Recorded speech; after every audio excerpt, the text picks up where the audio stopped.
자, 총선을 앞두고 정치권에 메가톤급 이슈가 하나 던져졌습니다. 경기도 김포시를 서울시에 편입하는 이른바 메가 구상 이런 거죠. 경기도 김포시를 서울시에 편입하는 이 문제와 관련해서 더불어민주당의 이재명 대표는 어떠한 반응을 보일까 궁금했었습니다. 찬성을 할지 반대를 할지 이 부분이었는데 어제 기자간담회에서 관련 질문을 받은 이재명 대표 무엇이라고 이야기를 했을까요? 먼저 들어보시죠.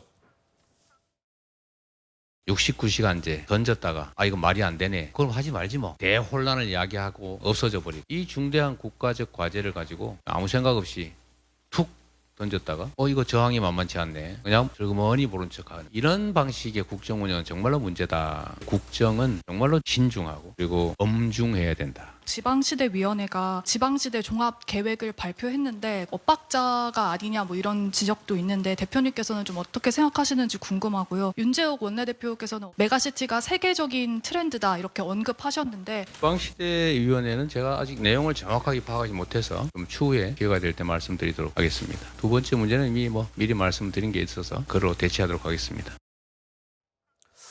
자, 글쎄요. 우리 시청자 여러분들께서는 이재명 민주당 대표의 이야기를 듣고 왔는데 메가 서울 구상에 대해서 이재명 대표는 찬성을 하고 있다라고 생각하십니까? 반대를 하고 있다라고 생각하십니까? 일각에서는 이재명 대표의 저 답변은 찬성도 아니고 반대도 아니다. 좀 모호하다. 이런 얘기가 나옵니다. 이 대표의 어제 저 발언과 관련해서 국민의힘 진영에서는 이재명 대표님이야말로 막 던지고 계십니다. 이렇게 주장을 했습니다. 이어서 한번 들어보시죠.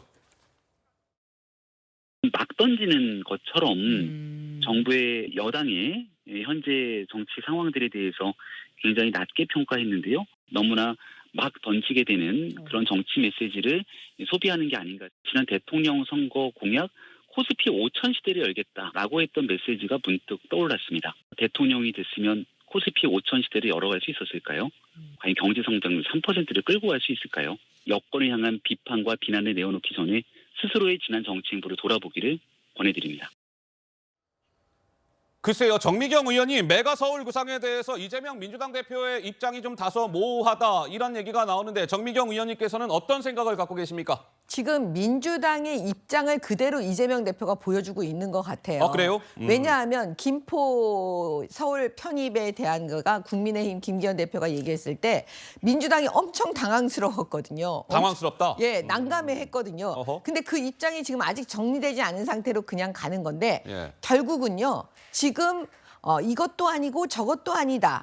이런 입장은 결국은 반대하는 입장인 거죠. 예. 아마 결과적으로 민주당은 김포 서울시 편입에 대한 그 부분에 대해서 반대하는 입장을 내놓게 될 거예요. 그럴 수밖에 없는 거죠. 왜냐하면 예. 국민의힘이 이렇게 하고 있는데 그러면 우리는 반대해야지. 또 이렇게 나갈 수밖에 없으니까 그렇게 되는데 왜냐? 저는 여기서 주목해 봐야 되는 게 뭘 주목할까요? 김포에는 국회의원 의석수가 2자리입니다. 2명. 예, 그 두 분이 다 민주당입니다. 어허. 근데 그 두 사람이 지금 언론에 나오지를 않네요. 그 두 사람이 나와야죠. 그래서 김포에 지금 이 서울시 편입 부분에 대한 입장을 밝혀야 됩니다. 근데 지금 언론에 나오질 않고 다른 사람들만 나와서 지금 계속 얘기하고 있잖아요. 예. 그러면 결국은 뭐냐면 김포의 서울시 편입 문제는 김동연 지사한테 모든 책임이 있다고 저는 봐요. 예. 이거를 갖다가 경기도를 갖다가 남부로 북부로 나눠가지고 하겠다는 바로 그것 때문에 김포가 고민하다가 우리는 북도로 갈 수 없다. 예. 우리는 서울시로 가겠다. 이렇게 나오면서 그 고민 끝에 지금 나온 거잖아요. 그러면 결국 뭐냐. 김포 시민들의 입장, 그 마음은 서울시 하고 싶은 겁니다. 네네. 근데 그 김포의 마음을, 김포 시민의 마음을 민주당이 과연 어떻게 받을 건지. 근데 제가 볼 때는 결과적으로 또 민주당은 반대하지 않을까. 이렇게 예측하고 있습니다. 자, 김포에 국회의원이 2명인데 다 민주당이다. 제가 한 명은 기억이 나요. 박상혁 의원이 김포죠? 맞죠? 예. 한 명이 또 누굽니까? 김포, 민주당. 그쵸. 우리 한번 확인해 보시죠. 네네. 확인해 보시죠. 2명의 김포 국회의원 참고로 말씀을 드렸습니다. 한 명은 박상혁 의원인데 좀 확인 좀 해주세요.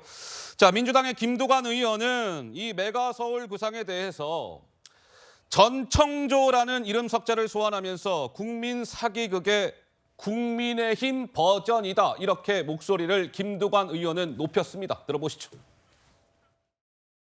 사기꾼 전청조의 국민의힘 버전이다 이렇게 비유하셨어요. 집권 여당이 예. 책임감 있게 해야지 중앙과 지방이 상생하고 윈윈하는 전체 프로그램 그림을 그렸는데 집권 여당의 대표가 선거용으로 이렇게 한다는 게 51조 통장 입금돼 있고 재벌 3세 하는 전청조의 국민 사기극의 국민의힘 버전 같아서 226개 기초자치정부 17개 시도를 어떻게 재편할 것인가의 큰 틀에서 이걸 고민해야지 저는 혹세무민하다고 생각을 합니다. 총선용으로 나라는 망해도 뭐 선거만 이기면 된다는 이런 차원에서 제안했다고 밖에 볼 수가 없더라고요. 자, 김포의 국회의원은 모두 민주당 소속이다. 2명이다. 박상혁, 김주영 의원 이렇게 되는데 이 2명의 의원이 이 메가 서울 구상에 대해서 찬성을 할지 반대를 할지도 한번 봐야 될 것 같고요. 더불어민주당의 장경태 최고도 오늘 오전에 이 메가 서울 구상과 관련해서 근데 말이에요. 국민의힘 서울 선거 이거 포기한 거 아닙니까? 이렇게 목소리를 높였습니다. 이어서 한번 들어보시죠. 집권 여당이 할 수 있는 참 일로서는 너무 막 던지기, 또 땅 따먹기 수준이다. 뭐 어떤 식으로든 영향은 있겠죠. 네. 예. 근데 아마 저는 제 뿔에 넘어지지 않을까. 김포시가 서울로 온다고 해서 오를 수 있을까? 와 더불어 서울 집값은 아마 그쪽 그 인근 지역 강서구 같은 경우는 떨어지겠죠. 예를 들면 더 넓어지니까요. 네네. 예를 들면 뭐 구리나 이쪽 당연히 동대문이나 중랑 아파트 가격에 영향을 받겠죠. 그래서 서울 선거를 포기하셨나 이런 생각이 들 정도긴 합니다.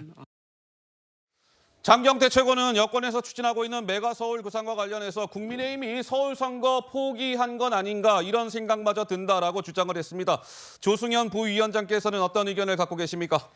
네, 민주당 입장에서는 그렇죠. 이것은 선거판을 흔들기 위한 정말 막 던진 정책은 맞습니다. 막 던지기다. 그리고 아주 나쁜 공약이라고 생각하고 있습니다. 왜냐하면은 지금 부동산 투기를 사실상 조장하는 그런 공약이라고 보여지고요. 그렇지만 이제 국민의힘 입장에서는 꽃놀이 팬 거죠. 왜냐하면은 이런 정책에 대해서 감히 이제 아까 말씀하신 더불어민주당 김포 의원들 반대 못하겠고 이재명 대표가 답을 안 하는 것도 마찬가지 곤란한 부분이 있는 거죠. 그런데 국민의힘이 이렇게 막 던진 정책에 저희가 바로 답할 필요는 없어요. 지금 보궐선거 패배 후에 갑자기 급조된 정책이라고 보여지는데 여기에 뭐 우리가 당장에 빨리 입장을 표할 필요는 없다고 생각하고 왜냐하면은 지금 그러면은 김포시가 서울에 편입된데 고양, 부천, 광명, 안양, 과천, 성남 나머지 도시 서울 주의 위성 도시들은 어떻게 할 겁니까? 여기들도 편입된다고 할 건데 그런 의견도 들어보고 정책이란 걸 종합적으로 판단해가지고 아주 멀리 내다보고 해야 되는데 급조된 정책이기 때문에 당연히 답을 당장에 못하는 거는 맞죠. 그래서 국민의 입장에서 꽃놀이 팬인 이유는 뭐냐면 총선 전까지 딱 이거를 써먹고 그런 다음에 만약에 안 되면은 뭐 전 정권 탓을 하든지 야당 탓을 하겠죠. 그것 때문에 안 됐다 이렇게 얘기할 거기 때문에 우리가 굳이 이제 좀 곤란한 입장도 있고 그런 건 맞는데 지금 문제는 오늘 아침에 한국은행 보고서가 나왔습니다. 수도권 밀집 부작용에 대한 보고서이고요. 수도권 인구 비중이 OECD 1위라고 합니다. 그런데 이게 발생시키는 문제가 뭐냐면은 불평등과 기회 불균형을 조장하고 사회 통합을 저해할 뿐만 아니라 장기적으로는 성장의 잠재력을 훼손시킬 수 있다. 이런 보고서가 나왔습니다. 당연히 지역 균형 발전을 해야 되고 윤석열 대통령도 지금 어제 균형 발전을 얘기하고 정부 권한을 지역에 이전한다. 교육특구를 만들어서 인서울 쏠림 막는다. 이런 얘기를 했지만 배치가 되고 있지 않습니까? 대통령의 메시지와 집권 여당의 메시지가 충돌하고 있는데 이런 문제에 있어서 민주당이 빨리 말할 필요는 없다고 생각하고요. 이거에 대해서 심사숙고한다는 입장이 나올 것이라고 생각합니다. 자, 서정업 변호사께서는 여권이 추진하고 있는 메가 서울 구상 신의 한 수다라는 주장을 이어가고 계시던데 왜 신의 한 수라고 생각하시는 겁니까? 모든 이 정책은요. 두 가지 기준으로 나눌 수 있어요. 첫째는 이제 국익에 도움이 되느냐, 국익 해가 되느냐. 그다음에 표가 되느냐 안 되느냐. 표가 되느냐 안 되느냐. 표하고 국익이에요. 제일 좋은 정책은 국익에 도움되면서 표도 되는. 이게 신의 한 수예요. 그런데 옛날에 노무현 대통령 수도 이전 있잖아요. 또는 이재명 대표의 기본소득 시리즈 있죠. 이런 거는 표는 도움되는데 국익에는 해로운 거예요. 그렇잖아요. 수도가 분할되거나 기본소득 이게 국익에 해롭잖아요. 또 이제 윤석열 대통령 긴축 재정 있죠. 이거는 국익에 도움되는데 표가 안 돼. 그렇잖아요. 긴축 재정하면 이게 표가 안 되죠. 그러니까 두 개를 다 이렇게 다만족식이네. 소화하는 건 없다 뭐 이런 말씀이시네요. 저는 이제 김포 편입은 전 세계적인 메가시티 추세에도 맞고 예. 여러모로 이게 나라에도 도움되는 거예요. 그 점에서 저는 국익에 도움되고 예. 그다음에 국민의힘 입장에서 보면 표도 되는 거예요. 표도 된다. 표 되죠. 지금 이게 장경태 최고는 서울시 망친다잖아요. 김포가 편입되면 저도 서울 시민이에요. 네. 제가 이게 왜 반대합니까? 서울이 넓어지면 좋은 거예요. 여러 배우지도 있고 여러모로 저는 서울도 도움되고 예. 그다음에 김포도 도움되는 거예요. 예. 그리고 하나만 더 지적하면 이게 지방 분권에 반한다. 이게 개변입니다. 지방 분권이라는 건 이게 수도권과 지방의 문제죠. 예. 근데 경기도도 수도권이고 서울도 수도권이에요. 김포하고 서울시가 합치는데 지방 분권하고 무슨 관계 있습니까? 이게 뭐 부산 걸 뺏어옵니까? 광주 걸 뺏어옵니까? 예. 말도 안 되는 게 개변이라 봐요.